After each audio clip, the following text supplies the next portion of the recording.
Baro deyince burasıdır.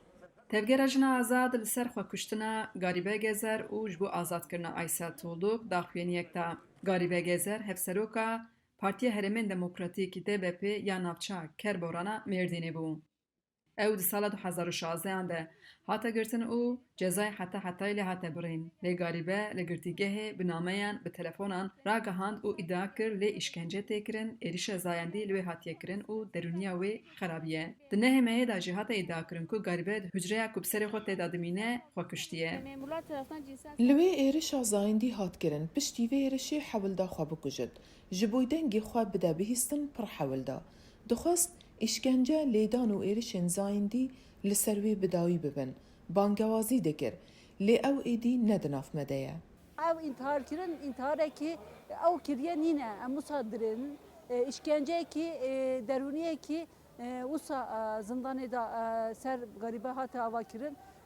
Garîbe kesekî wisa nebû, malbatê wî jî ew jî salana wî êrişa em bêjin malbatekî êrişek hatiye kirin, malbatekî wisaya jî Tevgera jina azad daxuyaniyê de îdia kir Garîbe ji xwekuştinê re mecbûr hatiye îştin ji ber ku di nav 5 salan de cûr bi cûr îşkenceyên giran lê hatiye kirin û derûniya wê têkçûye. Di aliyê dinê de Aysel Tuğluk parlamentera Kurd a BDP hevseroka berê a KCD di girtîgehê de bi nexweşa demansê ketiye û bîra wê têkçûye.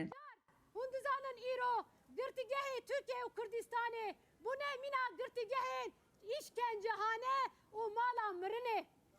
Îro Garîbe Gezer ji va yek e. Îro bi dehan girtiyên nexweş ê giran bi zanebûn dernexistina wan ji bona tam malê mirinê kirine.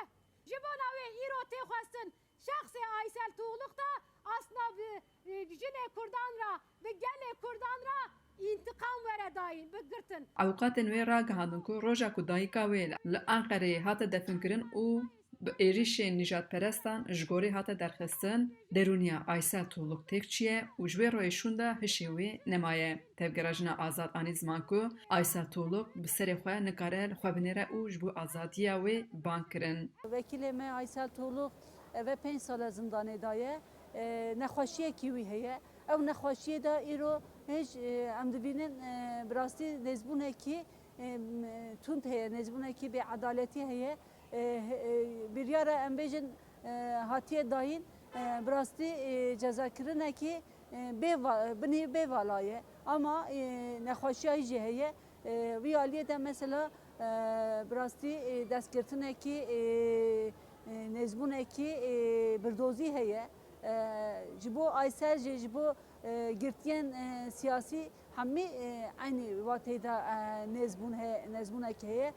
Endamên tevgera jina azad serdana malbatên girtî nexweşî kirin ku ev malbat 24 rojin ji bo serbestberdana zarokên xwe yên nexweş ên girtîgehan li baroya Amedê di çalakiya nobeta edaletê dane.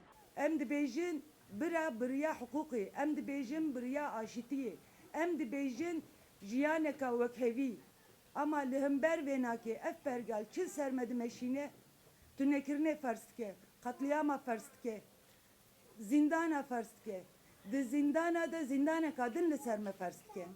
Li gorî daneyên mafê mirovan li girtîgehên Tirkiyeyê 1604 girtiyên nexweş hene û rewşa 604 kesan pir giran e. Xecî Canfarxîn, Dengê Amerîka, Diyarbekir.